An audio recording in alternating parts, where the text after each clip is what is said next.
views and opinions expressed in this video are those of the creators and do not reflect the views or opinions of any individual or organizations mentioned. The content of this video is for entertainment purposes only and should not be taken as factual or professional advice. Viewer discretion. Ladies and gentlemen, twabaniriza n'olunaku olwaleero tuyingiddewo ku ntandaalo yaffe kututeeka ebintu bingi nnyo tutunulako mu current affairs tutunulako mu entertainment sports bwabeera waali kati ngeno week gye tulimu ya Champions League nawe era tusobola just okunyumyanyumya posa awagirase no ante eno wano wetugenda bayitawo asumagira dde waka bazanya Bayer Leverkusen naye bajeewulira ne basookawo olunaku lw'enkya balwakusatu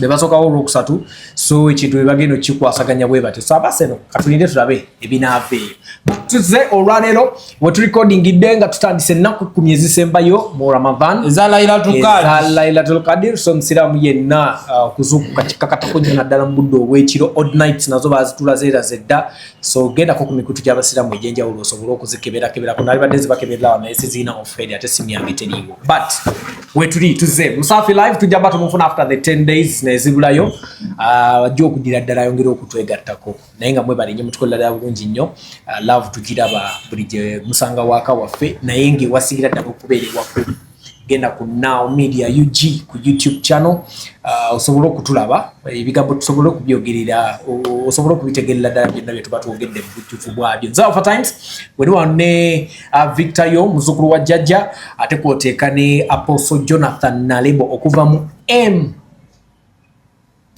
for Christ Ministries akakantu kankubye nnyo M millennials twakijje yabadde ku Hana so bwe twabadde ku Hana mu nteekateeka eya Altered Sound ey'amasomero esookera ddala schools edition first episode ndowooza bwe tuyinza ogiyita bw'obeera oyogera mu byaffe ebya firimu naye nga yeyasookedde ddala abaana ba Hana Apostle yazze naye ng'abantu bonna tukyogerako Apostle tubadde wali amabega abantu tetukibagamba not until we kyatandise twagala kutegeera omulamwa gwa kino ki Apostle bwe tukulaba ng'ogenze mu masomero ng'olese Levikson n'oleka Exodus n'oba ng'oleka Copy Blind n'oleka Bertram n'okeera ate n'okwata Nina Rose emabega eri muzitabadde school edition wakwata Karo Kasita wakwata Laika Music Yes Oman Rafiki yes Oman Rafiki okozesa betuyita abayimbi b'ensi mu bigambo byaffe lwaki abo bokozesa era kati school edition yo eri ku mulamwa akyo omuntu n'oleka abayimbi be abayibizonetinga n'ekintu ky'obeera nakyo n'otwala omuyimbi ensi gwe badde emanyiko history yakava mu rihabu yakola biki Well, one, I want to greet you all in the name of our Lord Jesus Christ. Millennials for Christ Ministries is the purpose is we are here to redefine Christ through contemporary praise and worship. Abantu abasinga balowooza nti bwe tugamba nti we are redefining Christ tuli mukyusa Yesu yaani. But we are not here to change God. We are here just to change how we consume the message of God. Okay. Kukyusa nkyusa. So Altered Sound eva mu bigambo bibiri. Ekigambo kye bayita altar ekifo wali we tusabira. Yes, sanctified place of worship. Then to alter is to change. So tukkiriza nti abayimbi bano tubaleeta ku pulpit kuno to transform or to change and omulamwa gwaffe tugamba nti where heaven meets vibes kati nze ng'omuntu asavinze in the mainstream nasavinze ino mu church I need to pull so many people on the pulpit so the purpose why they come on this pulpit is to serve God and lead us through the praise and worship but to transform. Now for example yesterday we were at Hana International in Sanji. And we had Nina Rose, was a praise and worship, I think like for an hour. But most important, she had a Q&A with these young people and they were significantly talking about drugs. Abana banje abaconfine is in her to talk about the issue of drugs. When I kusanga gama na Apostle, zawasomza tebamanyi na wazaliwa tebamanyi, but I've been struggling with drugs for the last 6 years. Ateba tugamba drug eri mu international schools. Yes, not just international schools, but all schools. Manyi chenja ulo. Yes, no times have changed. Omwana alicha na mukaka chechi bakikozesa. The difference is for twali tukula, otwali nonekera wali wonle bia. Oshagede, neka tumwana atandikira mu njaga, atandikira mu heroin, atandikira mu china. It was strictly beer. Baterera banera bamunywanga. Ebanga bene gundi. ono gala mafuta chiki bakozesa mu motoka ez'empaka byonna okubinosa omwana atamuteeka mu baaluuni okanyamula bali mu vibe afuuwa baaluuni balina na makerenda ago like bazitowa batya but once because ebintu byonna biri highly exposed to them which we did not have in our time kyanti naffe niwe twalinaonekanga twalina ku reservation ate nekirala ebintu omwana asobikosa nga tebiwunya nti waliwo enjaga ng'omwana aginywa nengera tewunya nga tosobola mmanya naye ate omwenge kizibu okugunywa ne gutawunya. You get the point? Waliwo enjaga gibanya n'otagiwulira. Of course, the more expensive it is, the more tewunya. Yes. So abakwene yabalito jo yene sokebwako jo abisubi yanywa na bisubi. Yes. So it's from that background that we try to go to these schools and do these things, but gokera no gama ntwacho tuteba lokole bali already bali converted. My role is not to preach to the converted. My role is to win so many souls for Christ, because that's what Jesus Christ told us to do when he was ascending to heaven, that we need to go and win so many people to his ministry. Because atabo beetaga. Yes. Ate ne Yesu yali wano. Yanoonya abantu kuba bona be yanoonya abatambula wamu naye tebali balokole. Yanoonya abantu batali. Yanoonya ba Peter, yanoonya ba bona be yatambula nabo the 12 disciples. They were not even Christians.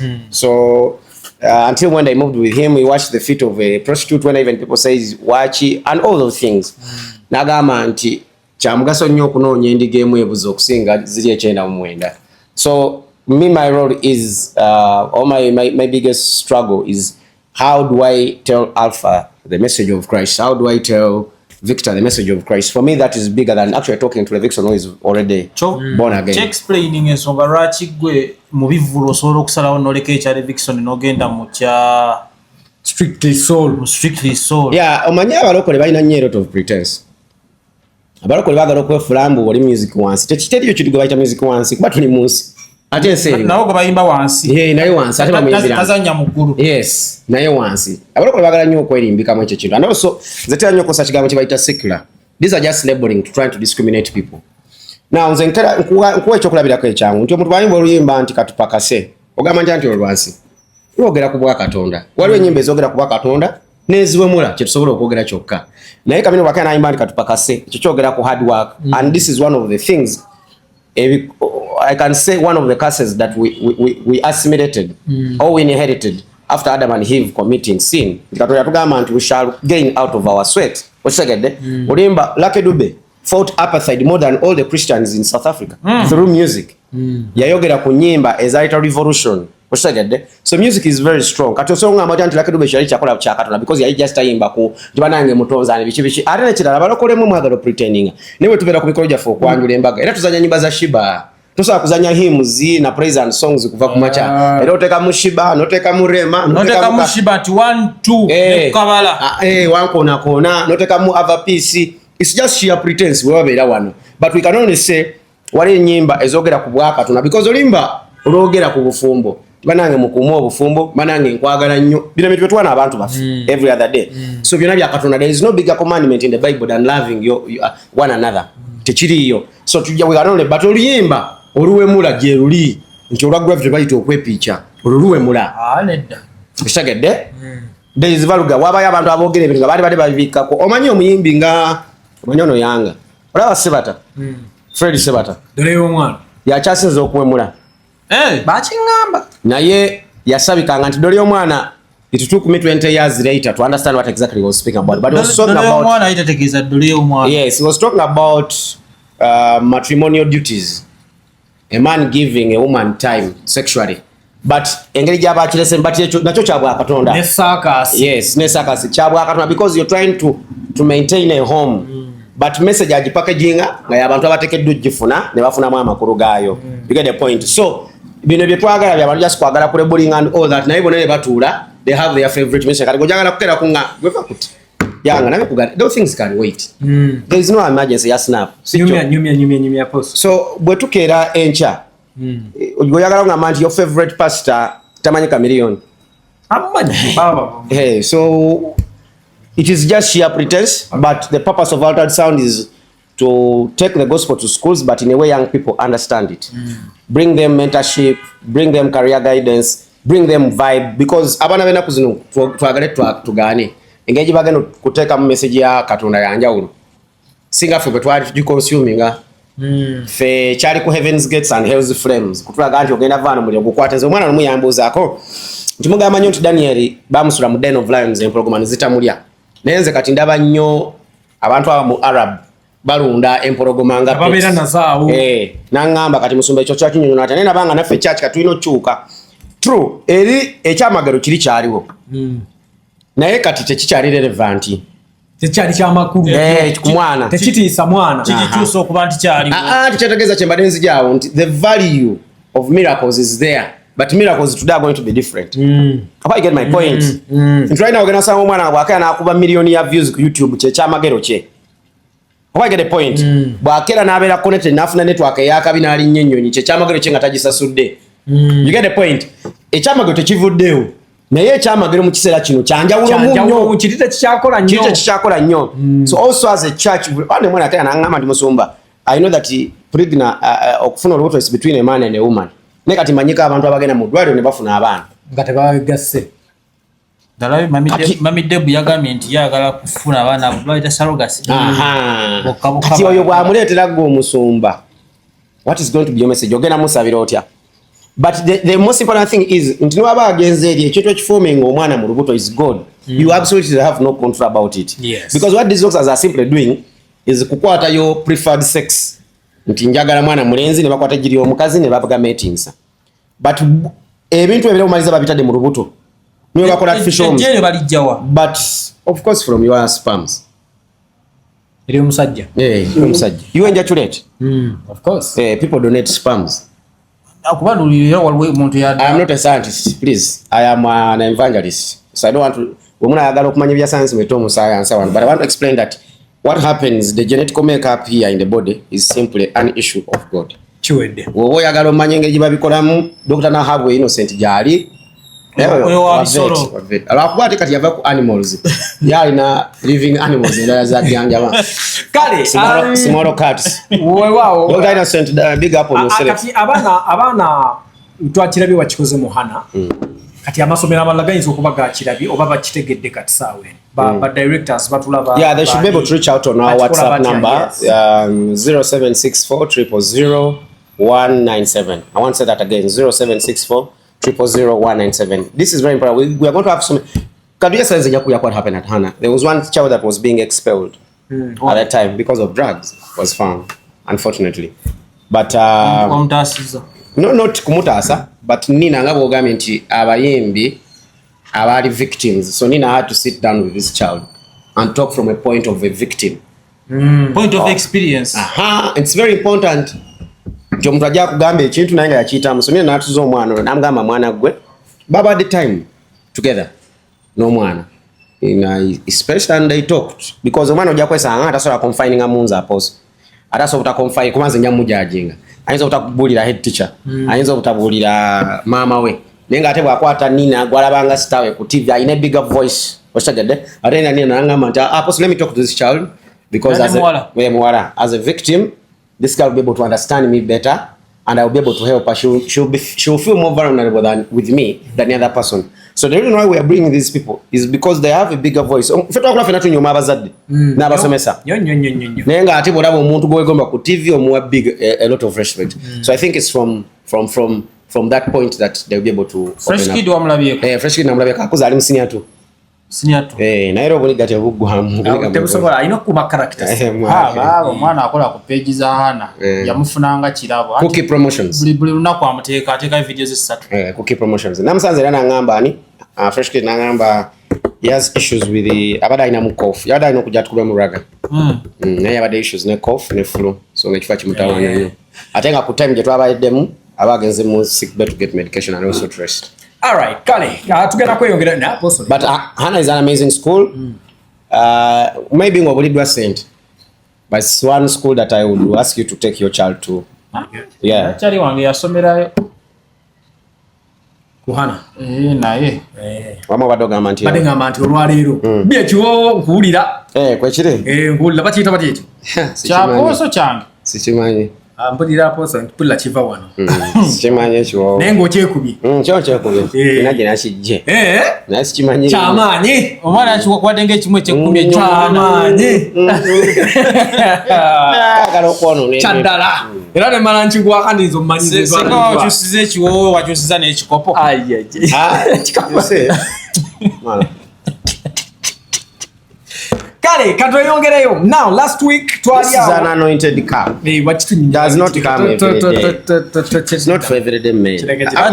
Bakikolera wano. Ye bano baani bano. Ndabaka akasajja akasitamye kambadde engoye kalina omuggo. Anti ebyabasomba tubeeramu ne invisible hand. Kiriko lulimi ki Luchina. Luloma kwe luli kuno. Kina gye kyava. N'obulokole buva Roma. Nyakunyonyola that's another wound, another that to expect to the entire. Twebuuza nnyo obulokole obwo engeri gye buzzeemu. Nakyo gamba luyanga anti Jesus Christ did not die on the cross for us to be Muslims, to be Pentecost, to be Seventh-day Adventists, to be Catholic. He died on the cross for us to be born again. Kuzaalibwa bujja. So ibuloko kyekitegeeza nti bw'ofa, bw'olya tulo obulokozi n'ova muno ebikadde oba ozaalibwa bujja. So for me I'm a newborn. Biri ebikadde byonna tebikyaliwo. Era nanyinza okuba nga ndi wa myaka 3. Kale naye nga Altered Sound eddako nange njagala gibeerako. Nja kukola ne musajja wo kati Oscar Kampala namulabye ali mu masomero. Oscar Kampala is doing a very amazing job. Namulabye jjo nga ali ku hana kugundi Seta main campus. Nenga mulaya upon yourself. Alright, kale. Njagala tweyongereyo. Ku ntandaro kuno tugenda teekako emu ku stories zetwalaba abawagizi ba dancehall ne tunyumirwa nnyo wiiki ewedde. Bwe twalaba Adija Palmer aka Vibes Cartel ng'agenda yingirawo mu kazini wadita kya Sakalamani. Yaman. Omusajja ono ne tutegeerako nti yali agenda kubeera ku gye twalise East African Tour, agenda kubeera Uganda nga wagenda osooka agende Kenya. Amalizeeyo basembereyo ddala ne Rwanda yeddireyo. Twadde tuli awo press conference neggwa bulungi nnyo era kazini we yagiriko n'omu ku be nategeerako nti Mutegesi Bushington naye Kagoda yaliwo. Ze nenyongera confirminga nti ddala yoleerayo omu ku bategesi olw'ensonga fe abangobera ku Snapchat wa omulaba Kenya abeerako Rwanda Kenya Rwanda Uganda Kenya ojjukira ne twakola naye ogaa nti tuyinza okuddamu okwagala okulaba enkya ate Snap neeraga ng'oli Kenya gundi ze yalingako zizuumu ezo ndowooza kutambula okwo bwe kutyo. So ngeri olabira ddala era ze bwe nakira nemanya nempulira n'okuwulira enteekateeka yonna bweri nga nti kati musajja waffe bye bituufu byebbyo. Twalidde tuli awo after a few hours kuba kyatuusewo the following day if I'm not mistaken. Balangira Lwakusatu amawulire ne tugafuna Olwokuna olw'eggulo awo mu ttuntu Vibes Cartel najja nga kuliko n'ekifaananyi ekinene attention bwekyogera mu Jamaica mukulu ditacha bwate bwe yangambye nti bwe bakyogera and attention ne mukati gwayina kati okwogera osooka obuuze wabadde ku pressa nga nawe kenyini tomanyi nti kazini wajja nanti ffe tetwetaaga kwogera kubeera bw'abazze biba bizze biba bibye nange oluusi biba byayo naye bali we balayo bibeera ne baŋŋambirewo yangambye asula ku nnyumba za muganda wa Vibes Cartel Jamaica kumala emyezi 7 okiraba Land Road we. So yangambye nti kati oyo bw'abeera zze ekiba kimuleese biba bibye sisinze ebyo ate mwegiregira ate era nange kenyini nambuuza keyambuuza kaadi kamanya nga nti gwe bakazini bo bawuliza emeka ekyaddala ndwawo bawuliza. So amawulire ne tugafuna okuva ku team ya Vibes Cartel n'official pages ze eza social media nti tagenda bbaawo era tagenda kusobola kujja talina kyakimanyiiko. But chances are high bakyasobola okubikwasaganya tomanya bayinza okuba bamussa attention yawo ne bamulaba ate ekintu nekijja kuba waliwo n'abalala bagambye nti gano mawulire bali mu kupushinga mulimu abantu gaye nti gano mawulire kati mukalabaako kabakutte kati katugire but katutunulire Apostle kusinza ku information yemu gye tulina eraga nti omusajja oyo okujja obuzinga Uganda wanaasaba akakadde kamu akaddo ekifaananyi singa babadde bamuleese ze billion 3 mu bukadde 6 ezawano singa omusajja we babadde bamuleese Uganda ku mulyango tiketi esookebwako nze abeera mu ordinary mu kiberenge n'akisasudde nga ssente mmeka okuyambako promote okugyayo ssente. You see, for me when I first saw the news of Vibes Cartel coming to Uganda, I don't know if that's a stunt for them, but I was skeptical. Actually, Vibes Cartel is the only yomuyimbi ekamba Jamaica kati charging $1 million. Chechi jimu charging satandikirawo olaba ne Sean Paul yabadde e Kenya the other time yali wa mitwalo 10 last year bali yali wa mitwalo 17 kitundu ejaddo tawaza na mitwalo 2 bashagedde Vybz Kartel ekiriwo nti one Vybz Kartel by the singate yasibwa singera yafa mangu Oranjaga he was a cult. He was too big for himself. He was the next Michael Jackson but from the Caribbean. Yeah, skinny wab. Vybz Kartel was a faith. Yes, yali extremely influential. No. And I was a big fan of. I think I first listened to Vybz Kartel in 2009. Nasoko mwagaliranze. And is one of, for me, is my best lyricist muba Jamaica. And Vybz Kartel would make, for me, he makes a song from anything. That's his power, yes. Nti ekyo kyo nasolo chimba because I know limero yayimba high HI nayenga achichusa nechibate HIGA ogamba nti high okubuza ne high obwanvu so nagamba rent is high, bills are high, ne ati nayogera ngakubonga ko kagamba high, like he's just phenomenal. Oliva alita high. Yeah, alita high. Nonye. Then alina it's just too massive. But Victor, to answer what he's saying nti zibana soko mulaba nebagamba nti abanogera bali mutapinga kuva Kenya. It is okay because you see Kenya is a very big market. Make Burna Boy yabade yasaba $1 million. Bajimwa, yes. That when Agama and the other is a big market because Kenya can afford him. No, unlike Uganda. But I remained skeptical. But one of the things Kibangambia Chiriwo, Vybz Kartel was organizing a concert because he was incarcerated for 13 years. Akataleke going because he tambude nyosi.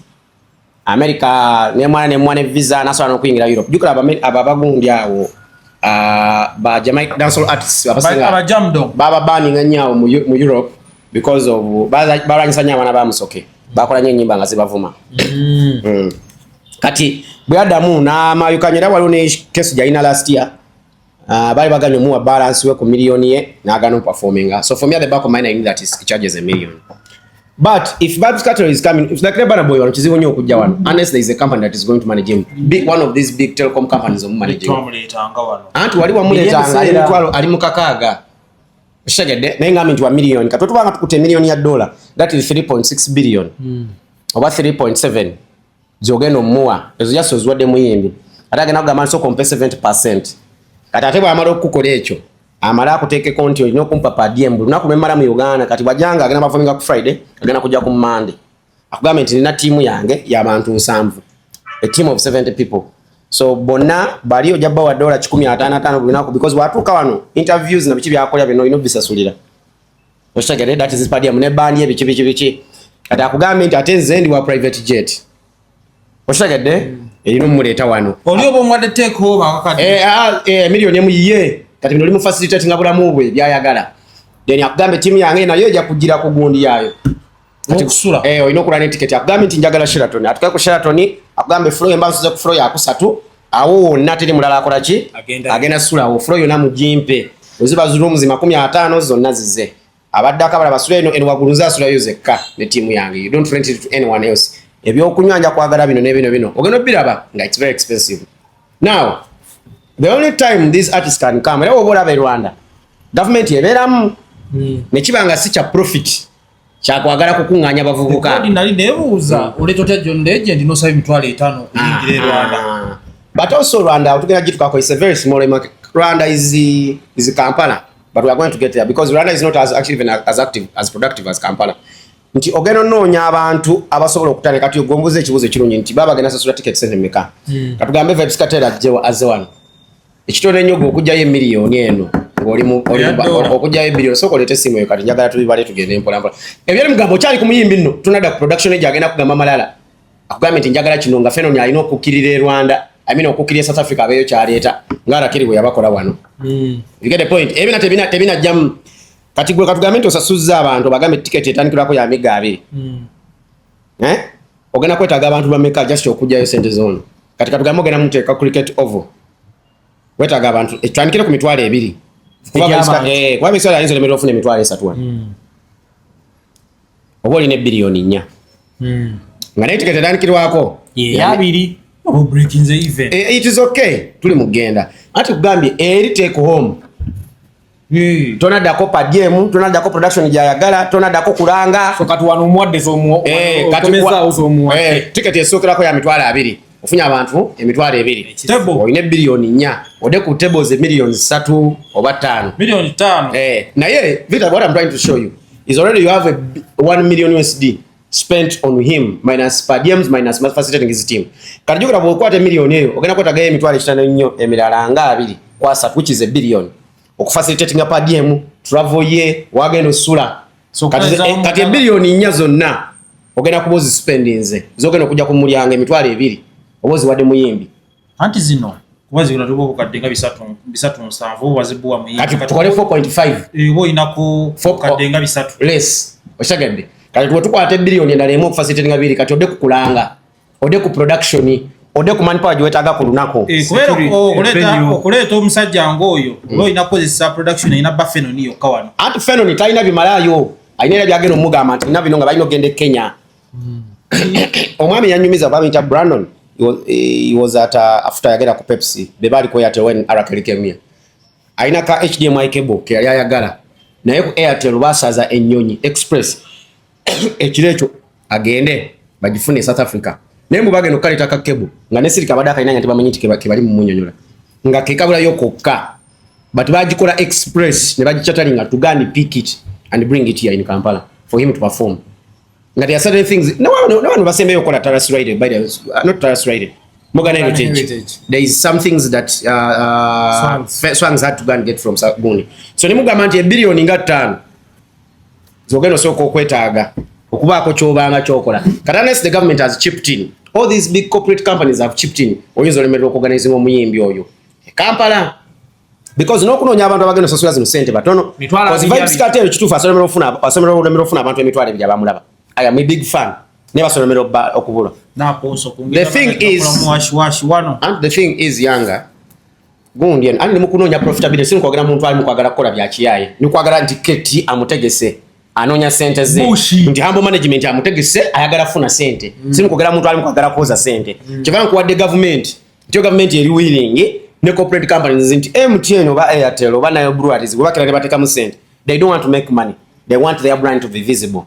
For them that's what they are looking for. Yes. Nti basolo kwata zino ngendo budget ino bajibaza nti bagenda spending a billion 10 ku kino zezo closing a million nga $3 watch nti bo bajateka mu ebintu birala aba ina invite si bagenda teka ko convoy yemono oshekere we bali kwata kali bateka Range Rover nebera mu roundabout ya Airtel okumala emyezi nemyezi there is a lot okulanga katono ina mulanga Uganda yo natoke na mulanga Kampala ati cheni mugambo kwagala okujayo sente kati wano balanto ine billion endala emu ya kulanga bulanzi nzano kweta okulanga paka nga Kenya totona mulanga mu Uganda just Kampala oyino mutaka ko radio soroti oyino kolo kujanjaza kunyo so to sort of muntu ajenda zisfrase anti vibes of course. So what I'm saying is it becomes very expensive for an artist operator no muyimbi charging $1 million but also our corporate market here eri winning spending this cent sinene nnyo batono. Why get my point? Nti wachi ba UB40 baja ne bakuba abantu musayita UB40 abayimbidde abantu nga bagenda paka mu myaka angana so kitegeza space eri abantu bangi ate balina affordability. Then UB40 oyajja wano. It was 2000 kololo yamwegeza bano bamulese you say UB40 oyali Campbell oya okana nayo ya okana balanga UB40 ebe bilala bakwana abosagala bakuba abo balala nayo UB40 yaja mu 2008 if I don't forget it's 22nd of February 2008 ali ku cricket over bona bali team yonna abachwa because that group eriawo nene age group nti woyembera abantu abasuka mu myaka 45 by affordability na Vibes Cartel ainamu aba campus tasuka nyo myaka 35 Vibes Cartel yes omuntu wa myaka 4 tategera Vibes Cartel kati okufula abantu between 35 okukira wansi wano ku 20 na poso nga bamutegeera si bangi abali na affordability okitegedde naye ate nabo abantu abali awo dance otachali big to them amapiano n'aba Nigeria bali big to them Afrobeats yes Afrobeats so one vibes abagenda rwana ona cho why get my point naye atenga boleta bana boy ayinza okukola okusinga Vibes Cartel aposo nga conscience yakuba kufa conscience wasembe kujana anti it goes back to what I've explained to you conscience muyimbi wange omuntu w'emyaka 3 mu 7 okukirira wano okukirira wansi questions muyimbi we. That's why naye kenyini agamba nti high school edition ye kenyini akyogera kubazi yanyimbira mu 2010 nga ndi mu senior 4 kati nkuze ni emitwalo 10 teginnuma 15 njirina naye questions bwokwalaka n'omuteeka ku mwana wa mubuzi typical ya one ya tutamumanyi tegeera naye nga ate omwana oyo ategeera Burna Boy okufa ategeera Asake ategeera osagedde naye ate questions katakyali waabwe chola akamanyo high school questions wamwe waffe yamanye emyaka giri gye yakuba nti Sean Paul omuleta wano ate no yagala olwana naye because Sean Paul the decades 2 ali mu level y'abashagi nti kati omutaka mwana wa high school okwata abana balima nga tebamumanyi era akubuuza who is that naye nga ate lima kati bwokera n'omuzannyira oyo shensi ya wammwe Davido bitooke era ba Davido nabo kapabula katono ka Davido naita China myaka 5 okola ki okugenda and what I'm saying is right now what generation is big nawe tacha kutwala ani ya nga chiri wechi abuza 8 waliwo Asake waliwo Fireboy Fireboy yavaawo waliwo Rema waliwo nomani ajano waliwo Taira waliwo Tems waliwo Omale kati bano bali mu kujjawo Davido bali kujjawo Burna Boy bali mu kujjawo Wizkid na generation mugenda nga bano abasatu we bajja ne bajjawo P-Square ne batwala ba Two Face Badi Banji ene yo group yatwala bali oshagedde so ne bano bali mu kujjawo bali time agenda kujjanga bo Wizkid yes kati nganze kuwuliriza amwe fan of Wizkid naye kati today boteka wali Wizkid noteka wali Rema I would want to go and see Rema and see something new, see something fresh because many nange enables what that this boy is doing. So generations change like that. Wizkid is my biggest African artist. Nganange wenyina Davido ne kudako bana actually inze na wakananga ne bazavi abadanga tuchali ne maru by then Wizkid was big, Burna Boy was struggling. Nengamba gamba to me Burna Boy is the only artist asobola okuba Wizkid because Burna Boy had the lyrical strength and has his melodies. Ebyenjawulo ngamba gamba nti asobola era bwe yatukana wangula gura mwenga bazavi remember what I used to tell you so many years ago nti omuyimbi eka mu Africa ni waba Davido tasobola Wizkid anti Wizkid ye Messi Wizkid talwana nacho kiri inherent ate Davido Ronaldo ye musajja wa mono wekiwatule mifumbi hard work but not talented not talented omanyi mwe tugamba talented abantu bakitwala bubi nga olaba musuza bwakitwala bubi tuba tutegeeza nti toli supernatural mu kyokola nze nange naliko presenter but I was not a supernatural presenter. You are not talented. I am not talented. I just know what to say. Nina content. Waliyo chikaka. Sikaka. I know what to say. Nti wali abantu bebayita radio voices nti Nimrod typical radio person. Mr. Henry typical radio nti Nimrod ne bwaseka busesi kinyuma. Ajayo bwati nasekawo nazayo feda nga kinyuma kati zikisobola. Naye nze mmanya ate ekyokwogera. Sinanga wembera talented. Tize nsobola okukwata. People can listen to me. They can pay attention. There are people attending. Alex Sindaula. Because omanya ekyoko. Yes, Alex Sindaula was a typical radio person. Baroni Micho Gwanga, Jeka Zora, Akim the Dream. These are typical Gaetano, typical radio people. But that era also yavawo eyamarobozi netuda ku content because the world has changed. Ndipojada ku content, I know what to say. Kasuku is not a radio voice. Kasuku is a content person. He knows what to say. Actually, Kasuku is a comedian.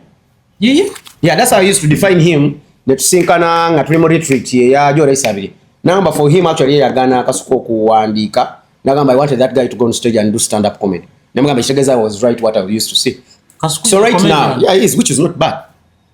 So yes, so is what I'm trying to say. Things have changed. Kanze so akwateka kudobozi ya Nimrod. Ne ate nsobola okogera nimwe byatasobola kwogera. You get the point?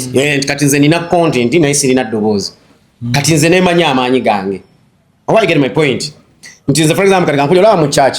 Nze simanyi kuyimba era so agegenya. Ya deraga. Na ate nganze raga nkola ki? Mumanyi. Ne ate mmanyi okubuulira. So we byawukanira. We byawukanira. Ate wali abasumba bamanyi okuyimba. Nale bamanyi kubuulira. But also ndoza tulinayo ko abayina byonna. Of course. Ngoli presenter. Yes. Nga nekyo kwogera akimanyi nga ne bwe bakyogera akimanyi. Yes, bakwakati batono. Era simanyi ogwo nsobola kupointinga. By the way, I don't have any. Abasinga tebe abamu ba Henry. Mr. Henry is good. Depends on the content. Of course, kutewamula bakubundi ku Prim. Kati goyagala concepting and discussing actually bang. I will not discuss typical radio voice. I will not discuss a singer. Content ya Muina. I will not discuss Henry. I will not discuss Timop on the chat. Those are my friends. I will reserve my relationship. But for Henry, you also go kiddies. Continue chi. Radio voice. Ni content ya Muina. So mzaje zebangambe mid morning ngeyo kujikwata na ajijeri ku Nimrod yali agitadde ngekubiddeyo naye najja na agichusa na agiteka mu ekiche nakyo ne kikuba. So Henry, rely upon yourself. I will not discuss Henry. So what I'm saying is it's very important. But also kitwa obuzibwe twafuna wane naku zino. Companies zi big telecom zi big corporate companies zishagala funding abana bazikaba ne wana abana ba fenti fefa ategese ekivulu nete zakala mu wa sente zakala kujja kutunda soda loliedda kyakolanga nti MTN bwe yaleta UB40 Zain neleta Arakeli UTL neleta Kirk Franklin baja kushoya Blue 3 nti walingawo competition between those companies because they were all trying to get the mass market and zona zali ziri mukula. You get a point? MTN bwe jano mu 98 signing endagaano ne government yen nti tugenda kola ne myaka 10 ate mukirizayo company ndala kuva wabweru ejja wano kati waridi ejja mu 2007 2008 after the 10 years ejja ne bugu mu lyamaanyi kati bwe yajja nga naye yagala okwezimba yali alina okukola ebintu bingi ebikola ki ebitiisa kati ne MTN yali alina comfort for a long time. Because those zimango zali local companies, they were not from outside. Zali za wano. Kati nayo yagala kati MTN ino okupulinga okola ki. But by then we chali kuba katale kali wamu. Ne kati katale kali highly segmented. MTN ne wekera neta teka sente mu muyimbi. Ejasigala etunda simu card zaayo. Of course. Osagede koko ne wekera neta kuwa akatale kali highly segmented ejagena mu gofu, ejagena mu bazi za abana.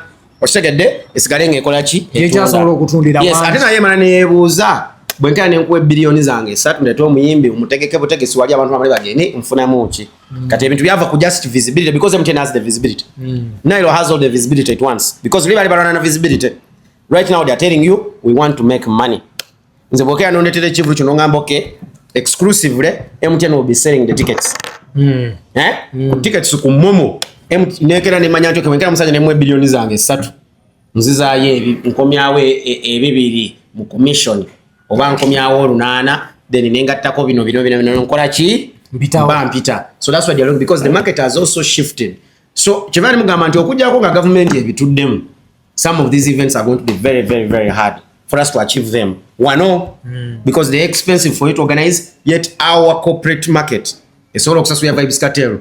It has shrinked and it's extremely very very very small. Okay. So geno maliza on Vibes Cartel. Either someone has to be washing money or government has to come in. Nenga wacharuo hope zio kuti. Asoro kujaze mimba ngena olate. Vibes Cartel is my biggest dancehall artist by the way. Don't ever been. Kwa been man by the way I should say is not kind of my generation as well. Generation ya bazavi ate. Wao bakona muko wali waguru katono. Biniman generation ya bazavi. Ba Bushington. Atenga na bote bacha ina nyo budde. Oshagede kati yakona muko wali katono kati zoyisi yange. Nze soka man generation yange eri Sean Paul is my Vibes. Of course Vibes ngambi wa 2009 nali musinia 3. Oyaba muyimbi wange. Nkuze sevu. So yeah, nice agamba nti kale kati awo nyini wenjagala era tongere okweyogerayo nadala kumbuzi ya fo ntanda tuteekeko yango bintu bino tukola muno oyigamu bato oyigamu ayigamu sebo atakwata omutego kwatira ddala guno gwakubisa ebiragala takasabira oyo olaba ne soda just ekika kya soda ekimu takinywa kati mwana wa judge njagala tunyumyeko koko you disappoint your grandparents if you become an addict wagugo basibidde kona ngo basibidde kona anaba disappointing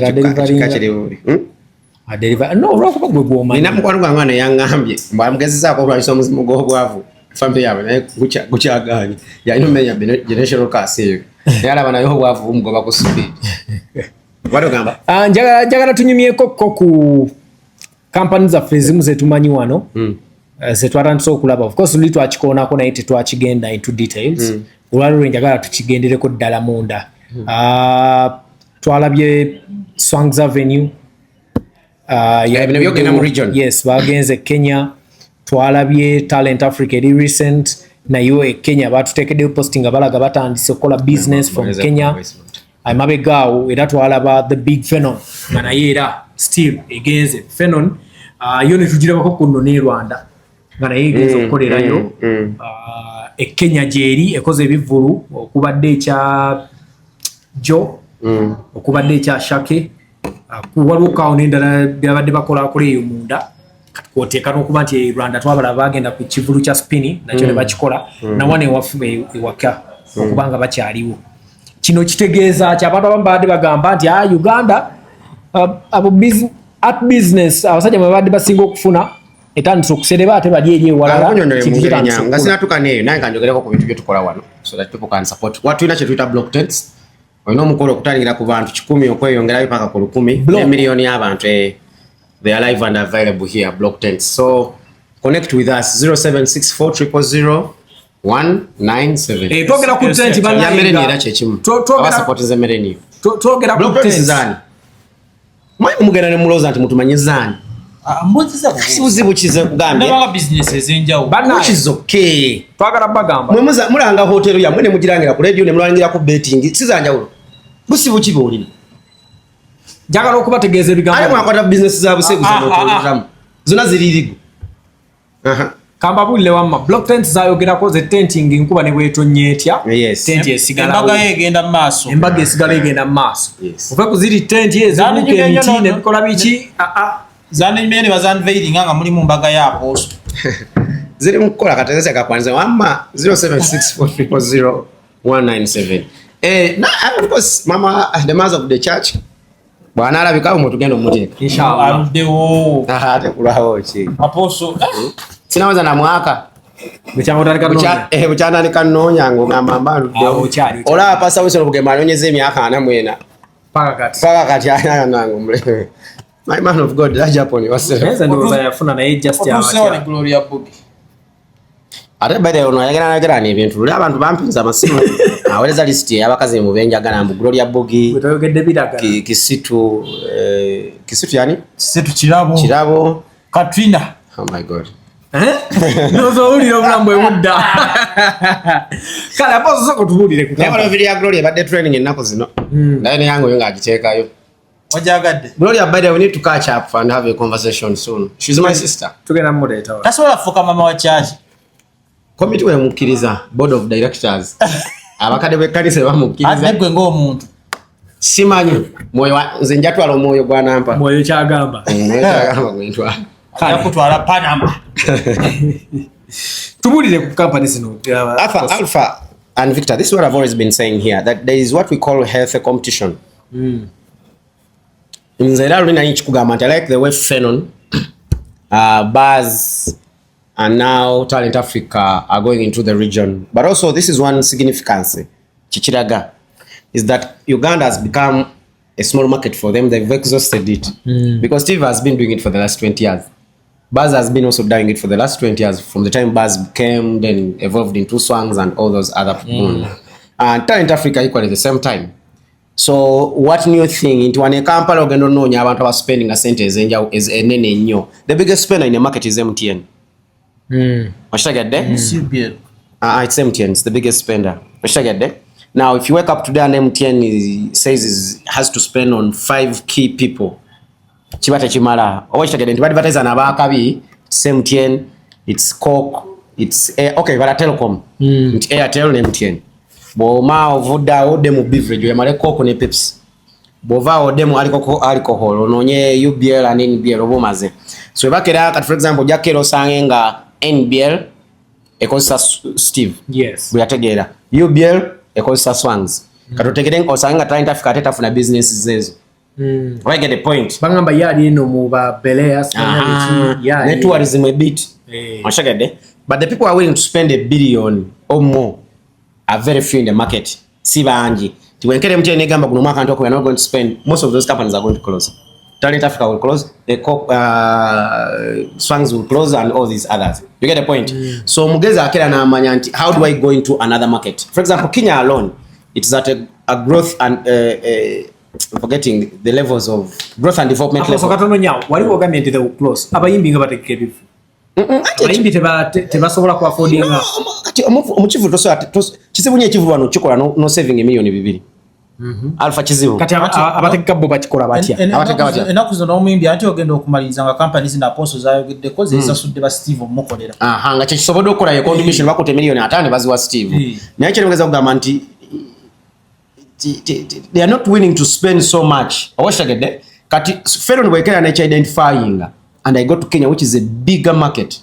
Awashagede it's at a growth and development level, but also most importantly it is the hub for almost all multinationals. Multinationals is on now is agalo setting up East Africa zigena Nairobi, because Nairobi is a very big city, it's a very big market. Awashagede zigena setting up Kenya zona zino development partners zo mark na UNDP akina BRAC zona they are big agencies, the big company head offices are there. Boda kuzikoko based in Nairobi era wantetu chalina okay or tetu chalina Kampala one office yayo techaliwo but we'll get orders from Kenya because it's a bigger market. TikTok bulichimu so babaka never identifying it, they understand that the markets are big, let's go and make more money there. And let me tell you my young brothers, it's actually very important. Bana boy wa gena na afune $1 million US tikibanga kye kimungo omuntu amusasudde Uganda bwe nkwata $1 million nengera ne njeta mu katale kana ke Uganda nsobola okukola ebintu bingi with $1 million other than when I'm earning in a shilling. Nti Steve akera nga bwokera n'omusasula omulimo gwe $7 nenga ate bwagende Kenya asobola okucharginga $1,15,000 bwakwata sente ze za Kenya nazireta mu Uganda. It is more money, it can do a lot in Uganda than he would make when he's in Uganda. So one of the things is this market cannot sustain them, so they are choosing to go into other markets. 2 reasons could be that they've exhausted this market, so they're trying to spread their wings elsewhere. They allow new players, abana bato, Adam ne group aba ATSC to play in this market. Kadanke to play in the market. So JJ sounds. No, by the way, Alpha. Nyagamuleke platform eno. Nalabya ko manoko yagambye nti Apostle has content. But maybe it's on the wrong platform.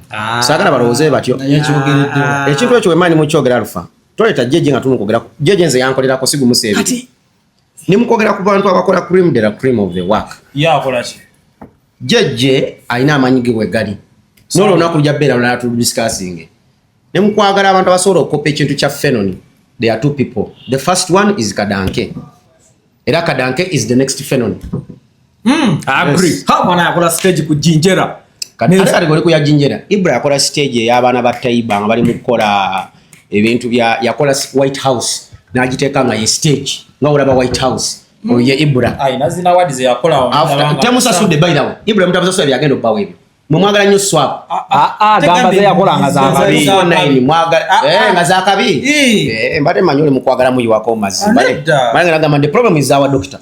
Yakola zina wadi bili zinazo nangu laba cream de la cream. Musemeye mwakaze sizana. Waliwo ne gundi. Waliwo ne ekivulu kyasoke ebuloba. Aina stage yako ku stopande ile ebuloba kumpere festival. Kadanko. Kati after Steve it's Ebola. Kadanke. Then Adam. Then 8 years. Ibra bilalam era mwe awadiza mudasi azisazira bamanyi nalabya abana ba Tunes Records nabo bayina kundi bali bamanyi wa sabala awadiza tugende ku bidda ko se bifeeko onte kamumbere nera Ibra wa kabi Ibra has an eye for detail. Bwe yakola ka bridge andi ze nsoka nenkubudire bintu yakola ka bridge ku Jinjera wali abantu we bayita bwe bati jinya nali it is an in-house event tukoma guno mwaka.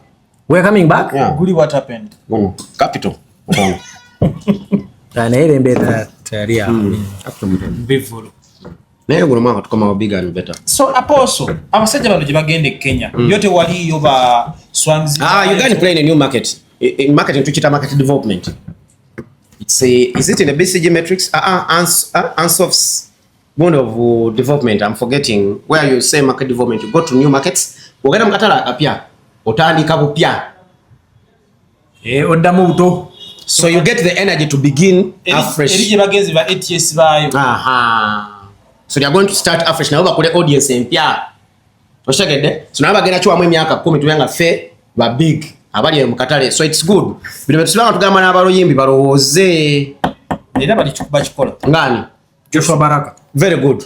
Number 1 Kenzo kasatu twajja mu bintu bya mwebyo byokugabana sente z'obwerere. Kenzo yagwa kintu kya international. Nakugamba nteri muntu agaggawala ku sente za bwerere. Era kasazajja Kenzo kintu kya international twakitegeera sente z'obwerere ne misazi togaggawala badde mayo teziriko structures. Toina input na output. Input weri nkola fe jam session buli lwakubiri. Tugende ku kirala kya company nkimaze eno nkimaze nekino nkimaze tusigazaayo wano. Alpha Jazz with Jajja. Jazz with Jajja bikyangegwa. Ebigambo byo bikyayogerwa bingi.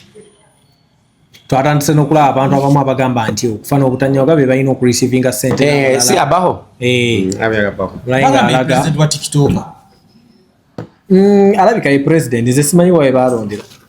Naye ba TikTok abamu era boobuuza bagamba muleka abeere naye ffe tetumumanyi. Era bakulaga tewalina kibiina kyonna kye beewandiisizaamu so yaabwe. Then of course chairman wa Uganda Bloggers Association Kasuku engeri gyekiri nti mu ekisozi ye ya fronting era sente obuwumbi obutaano ne bubanga bwayogererwa ku statement ye gye yayogera ne tubanga ffenna twakiconcludinga nti era ye akasente yamateka gasako gafulumye na buli kimu engeri y'okwewandiisaamu kizike otandika okusevinga n'abantu ab'okutuukirira byonna. Tulabe ba Ashbaga bonna bakomyewo akasente kazze twadde tuli awo TikTok we bagambye nti Iran egenda tandika okusasula akasente abaana I saw they are saying that the first in Africa. Abaana ebigambo ne batandika obikyusa naye era kiyite kigenda kujjawo kasente Alpha ne Victor waliwo ekigambo kye babadde boogerako nga bagamba mu zino sente oba grant balina bye bakyogera saakitegedde bulungi nadde sikiwulira bulungi. So what is your take at because now it is still a developing story. Akasente ko twagala tetwagala kagenda ku Alpha, the thing is era bagenda okafuna bagenda kafuna akasente akwagala ko dokka wa bana mawulire bonna aba mainstream era tekatuuka. Right. You guys forget one. Tebali ready. Kanchi kunyonyesha ne bandi ready bali mukola ebintu ebyo kati. Ati kati weebiri buli kimu ekiri. Alpha njagala kunyonyesha kino. Government ya President Museveni afuze gwanga lino kumala emyaka 4. He just rents support. Obuwagizi agula bugule. Buli walabayo group y'abantu emuwakanya ayina jigula. Nti ekintu ekibaddewo mainstream media yagwa. Nti mainstream n'okubeerawo survival yaayo erina okunoonya support from ba bloggers from online. That one you agree with me. Nti mainstream nga onagamba nti NBS erina okunoonya support to be out there through digital. So the government is aware that there is a new emerging market, or there is already an emerging market that has happened, which is internet. Ate omuntu wa ku internet tali censored. Stories embita wanonga wakuta omuliro nenkikwata nenkola commentary yange nze Alpha ndi wano omuliro gukutta wano ekamocha gutandise sawa 2 era waliwo bano ebizibe byamanyiddwa mu owino twagenza zuka ku macha nga bwebiri NBS when approach walingira ba facilitating amafuta bakutike mu motoka bakutuse ku kifungo mwana yakoze eki yafulumiza amawiro ogazanye ku sawa 3. The government is aware but the president knows that these people don't even care about him. He knows that they don't even love him. But he knows that the only way can weaken these people is by throwing money at them. And I'm going to explain this. Mu politics waliwo akagera akamu ke batera okukozesa. Ti dictator omu yakwata enkoko. Bwe yakwata enkoko eyo mukitanga kisigala kumanya mu Luganda. Kumanyula n'amanyula enkoko eyo. Bwe yamala ogimanyula nga amazo ogimanyula nesigaza obulumi negwa wansi ngere bukunya. Ate by the way okumanya nti enkoko bw'ogimanyula n'ebeera bukunya. Edduka. Because they were naked, it is new to eat. Ekuze na moya go throughout. Nebo yamalo chikola na kwata bu seeds ebyokulya. Ngeva no musayi na agisuulira. Bwe agisuulira enkoko yakomawo wali. Oya chikola omukulembeze omuna agamba nti ne bati abantu babeera. Bwe bavuwaze bakube emiggo bameddembe basiruwaze naye sigala nga gwali na resources ze beetaaga. Kibanga ne mumaka nti abasajja abamu bayisa bubi bakyala baabwe. naye balwana ne bekumira mu kintu kimu babenga balina ki sente ne government eno bwekola emanyi nti yanga yakubba dda emanyi nti yakunyigiriza dda emanyi nti buli toyina kyogenda funa amakubo mabi ebimanyi nti obimanyi because olaba ebikolebwa awalala emanyi nti esobola n'okujja ku intaneti gwewoteekeddwa ofuna n'egijjako nti tuli mu kulonda naye emanyi ekintu kimu nti Victor you are very desperate for money bwenkeera n'enkuwaayo sente mugenda lwana ate nga tuvuddeko ekyo President Museveni amanyi ekintu kimu nti bwenkeera ne mbateekamu sente temugenda beera wamu you will never be together akikoze mu ba politicians akikoze mu opposition akikoze mu basawo gwe bulola bawe mulugunya alemereddwa kikola mu bantu aba basuubuzi koza basuubuzi balina sente ezaabwe kira omusuubuzi akugamba nti zempambera zensobola kukoleramu naye togenda kumpa kyabwerere naye akikoze ne mu basumba koza abasumba tebalina sente nabo enkya negula abasumbi zaaki so naakola ekyo bwe kiri ebintu bino ebyajjazibuza $1 billion nkusiba ziyinza obutajja azijja lwayo buli zigenda kujja naye bwe zijja zigenda creating many factions already nga bwazira bwe zitandise nkubulira yanga tewagenda beerawo content gwe muddamu kulaba wano mu Uganda for a very long time content yena agenda okudda okubeerako gundi wagenze ne sente gundi wakoze ekibiina gundi wakoze zizigenda obeerawo for the next long period kyetugenda obeeramu kati nga bwe yakera natta ba promoters yakera nawa ba promoters tewakyaliwo bivulu bine ebitegekebwa mu Uganda Babi Taxi, Baketi, Bani baberanga mu competition. Taxi akamalo take adjusted. Ebinene. Those are local shows. Ngamba twaina ko wano time. Keti yatuletera ko business gino. Simanyi obo kimanyi. Kyentekeze binene nga omuntu amanyi nti ninateekamu nzijemu. Questions ya. Ensonga lwaki luno olubobeera wewe kubira nnyo ku side. Ekiro kyo mukogera keri property va Kenya. Yo mukogera ko. Ebade ne funding yayo okuva mu UBL. Eyamaanyi. These are the details younger that you might not know. Bino mina nga babi funding. You get the point. Era malendo I mean Black Sanone bakede ne baokana. Buli omune ekole kya Uganda wala bye kya Uganda bwe kyasimbe bwe kyafaananya. House of DJs. That's what I'm trying to show you. Ntitebichalo because we are nabateka mu sente baba genda kulwana. Akikoze mbayimize kugambye Kenzo. Okuva baleta sente z'obwerere Kenzo international yakivaako. Asiba kubeera mu bayimbi kubeetoololako tekikyaliwo. Kata kile sinema blog tibagenda beera yina content gwe bakola okujja. N'abadde abavuganya government kati banansi kubeera ku kya sente because akimanyi nti temulina sente. Naye nga ate bakera n'abatekerawo policies na monetizing nga olaba Rwanda bwe yakoze. N'akwata Meta, ekwata Instagram, Facebook, nebanga ne basasula bulungi. N'akendeza emisolo gye batutadde ku YouTube. Wandi badde okola emirimu gyo nga tomwetaaga. Naye akimanyi nti tagenda ku controlling nga akuwadde amaanyi ageerwanako. This government knows it. The moment they give you the power to fight, you will not need them. Osogenda kogera chinga cooperatives. Ngekoze etya? Nga policies zino zoli mu. Katina kankubulira kola cooperate eyo. Cooperate ya one eri mu nsawo z'omwami ow'eggulu. Etambulira mu nsawo yi. Cooperate ya jirina. Esa ne msasula kuipya message zigenda. Oba tokimanyi. It's a briefcase that he moves with. There is not day. Music lwagenda beera munaddembe kuba mwakera ne mufuna omuyimbi ow'amaanyi ava mu music. There is not day. And by the way, let me tell you. Abantu mwani bali mukwatanga ye kimwe ekyekkumi ne mukiwa Bobi Wine. Right. Abayimbi temwandifunye ku sente singa si Bobi Wine. Kenzo tiyandifunye ku sente zaalina kati singa si Bobi Wine. So Kenzo alina okwebaza Bobi Wine. Alina okwebaza Bobi Wine naye ate amujjonkera bujjonkezi. Alina okwatanga ye kimwe ekyekkumi n'akiwa Bobi Wine. Anti Bobi Wine byali mbabitandika bonna. Bebe Cool alina okwatanga ye kimwe ekyekkumi n'akiddiza Bobi Wine. Nakikunyonyola okuva mu mubali. Nti yali tasobola gukuba nga tewali Bobi Wine. Kuba yayimbanyibaza Bobi Wine. Aze gwalwanyisa oyo wakubiri. Ba promoter balina okwatanga ekimu ky'ekkumi ne bakiwa Bobi Wine. Singa sibbo bani bate politicians. Waliwo ba politician nga tebandiridde ku sente. Singa si Mwami Robert Kyagulanyi senta mu kujja. Okujja kwa Bobi Wine buli alinayo ekyokubba ekitakwatagana nga asobola okubba gavumenti eno. Akwata bukwasibwa ati n'akola akabondo katakwatagana n'abagamba nti fa basobola okuwasa. Kenzo yali agamba nti agenda okuba Bobi Wine. Tokijukira nga akyogera nti ajja mwekubira nti bali balemeddwa era n'okumuwa sente. Buli omu ajja. Bebe Cool yagambako ku Anikati nga ne Kasuku kwali nga ne Mwami Sendi kwali nti I'll put that boy down. Yazi later who is putting the other down. Abantu bonna abagala okubba sente n'abaano ba bloga bagala gamba nti fa abadde ababezaawo gavumenti eno nga tukuba nuupu. Si bye bimuwulira bagamba nabo bagala sente. Bwe bibadde buli politician agala bagamba nti zinjagala budget egenda okuba Bobi Wine. Media houses ndi Bobi Wine tugenda muwa blackout leke muteekayo mutuwe sente. Buli ayagala bannange mukwate ekimu ky'ekkumi mukiweereze Mwami Kyagulanyi because singa si Kyagulanyi temwandiridde ku sente. mulimu kulya sente because government eno omulimu gwayo omukulu kwe sustaininga mu buyinza. The biggest cardinal role for this government after 40 years is retain itself in power. Teri ona kwe bagenda fa ku makubo, teri ona kwe bagenda fa ku bujjanjabi, teri ona kwe bagenda fa ku mateeka judicial okuperforming nga independent, teri ona kwe bagenda fa ku byabufuzi bikuyamba gwe nange because omulimu gwabwe gwakwekuumira mu buyinza. Kuba tebakyalina kye batugamba after 40 years balemedde okukola amakubo, balemedde okukola ebyobujjanjabi, baganya okusomesa abaana baffe, baganya okulemerera okukola ebintu ebiri basic. So tebakyalina buli avaayo anayogera gwe bagenda okuwa. Era woba oyagala okufuna ndowooza keekadde bye byange era ssukawo olwaleero. Kale mubeere bulungi bannaffe, mutukoze bulungi nnyo, tujja kudda wiiki ejja. Mweraba.